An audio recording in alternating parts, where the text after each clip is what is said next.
queridos alunos! Tudo bem com vocês? Eu sou a professora Valéria Tinoco, sou professora de língua portuguesa e literatura. Estou hoje aqui gravando este vídeo com uma nova experiência de aprendizagem, já que vocês podem assistir a esse vídeo quantas vezes acharem necessário. Isso não é ótimo?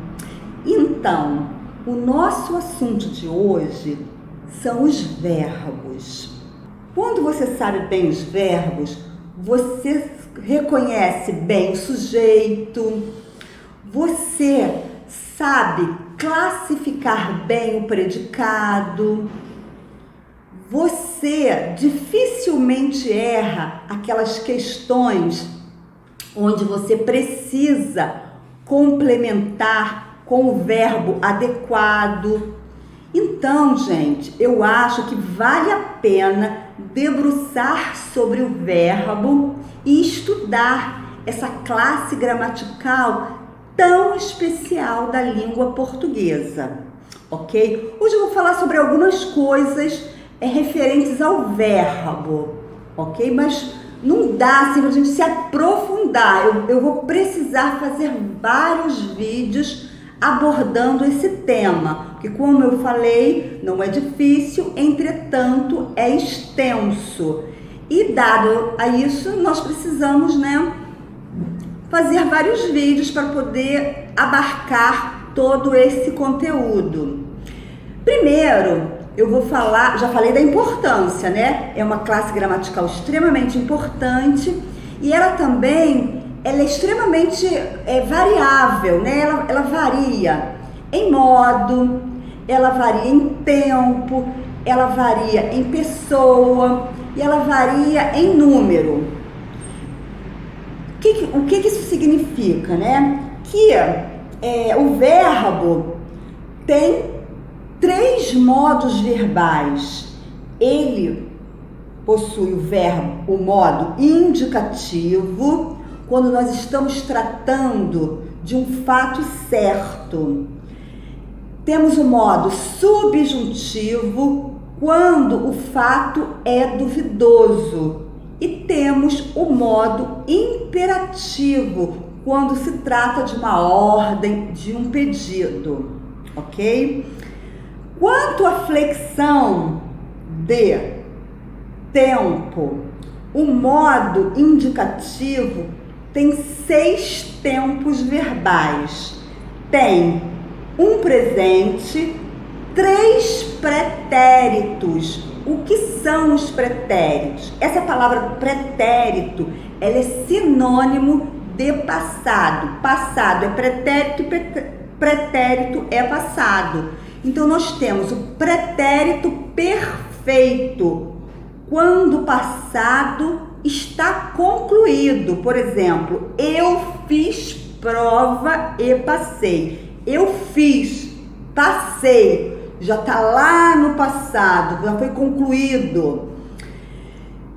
O pretérito imperfeito, ele dá a ideia de algo que ainda não está totalmente concluído, como por exemplo, ela falava enquanto comia. Olha, ela falava e comia, ela nem terminou de falar e nem terminou de comer. Então, é um passado que ainda está em andamento. E o pretérito mais que perfeito, que é como se fosse o passado do passado. Sim, ele falara, ele escrevera, ele amara. Este tempo verbal, ele é muito pouco usado hoje em dia. Ele é muito encontrado em textos de Machado de Assis, que é um texto mais clássico. Então, em textos mais clássicos, ainda encontramos esse tempo verbal. Agora eu vou falar um pouquinho sobre a regularidade dos verbos. O verbo, ele pode ser considerado um verbo regular e irregular. Quando ele é regular? Quando o paradigma de conjugação é perfeito, ou seja, a raiz do verbo, ele é igualzinha desde a primeira pessoa do singular até a terceira pessoa do plural. Exemplo: eu canto, tu cantas, ele canta. Nós cantamos, vós cantais e eles cantam. Então, vocês observaram que eu marquei o T de cantar. Por quê? Porque a raiz do verbo vai até a consoante antes da vogal temática. Ok? Então, esse é o verbo regular, quando a raiz é igual do início ao fim. E o verbo irregular? O verbo irregular, logicamente, ele não tem esse paradigma de conjugação igualzinho, ele modifica. Como, por exemplo, o verbo fazer. Eu faço, tu fazes, ele faz. Nós fazemos, vós fazeis e eles fazem. Vocês perceberam que a primeira pessoa é com C cedilha, eu faço, e o restante é com Z. Então ele não é igual, o paradigma dele não é igual, a raiz dele se modifica.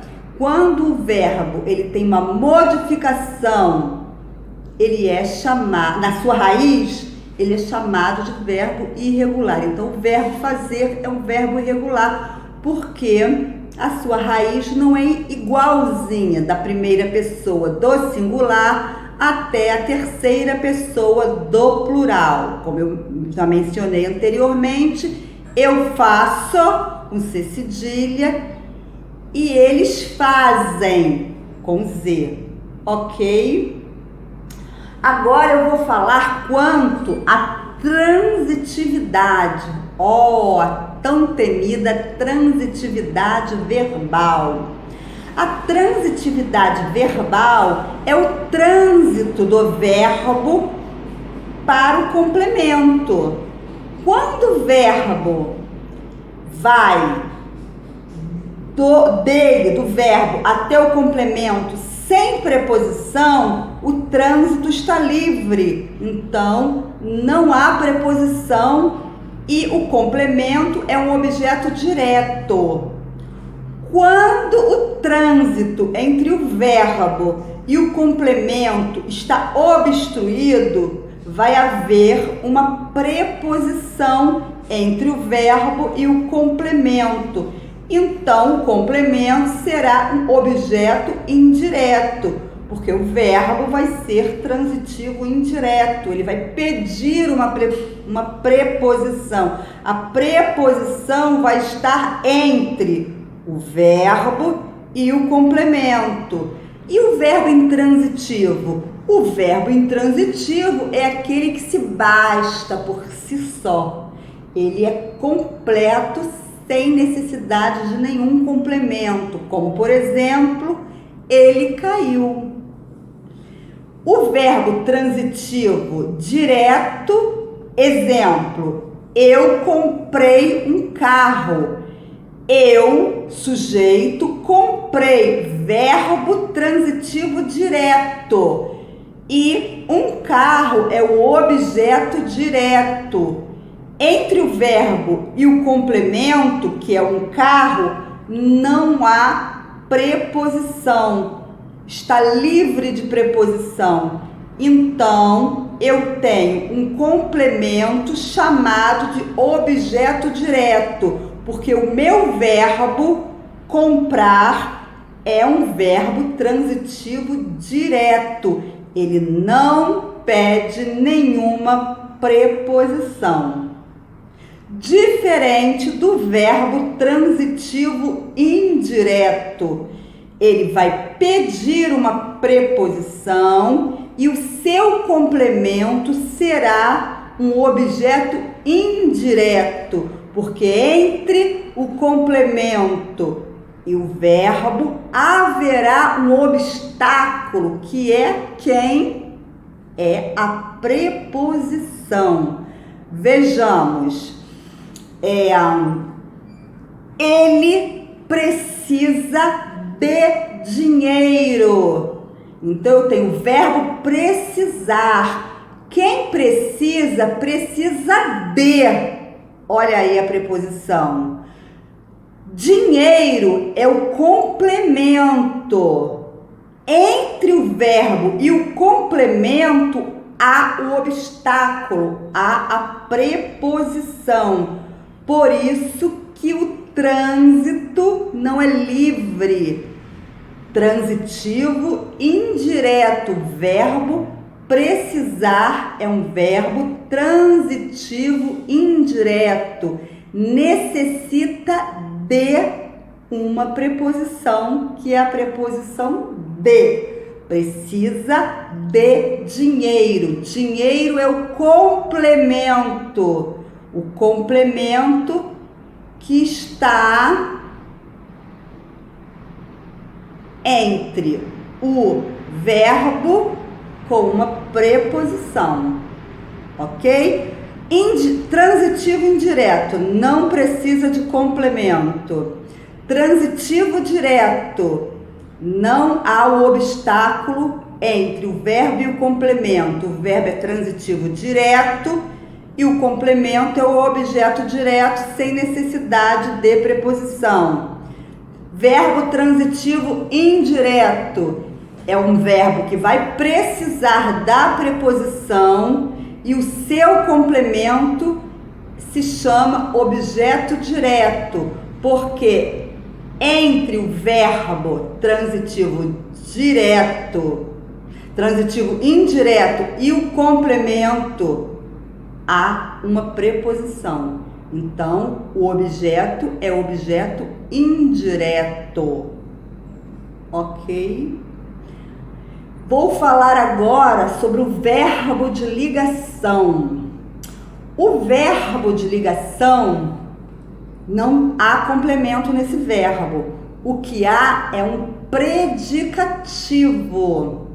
Então, o verbo de ligação, ele é acompanhado do sujeito mais um predicativo, que é uma qualidade do sujeito. Ela é estudiosa. Então, estudiosa é uma qualidade do sujeito. E este verbo não indica ação, ele indica estado. Eu vou fazer um outro vídeo mais focado, um na transitividade e outro no verbo de ligação. Por hoje é só, senão o vídeo vai ficar muito extenso, mas eu volto a falar nestes assuntos, ok? Então eu deixo um abraço bem apertado para vocês. Até o próximo vídeo. Se inscrevam neste canal. Se vocês gostaram, acham que eu mereço um like? Acham que eu mereço que vocês compartilhem? Gente, compartilha para mim. Um abraço. Tchau.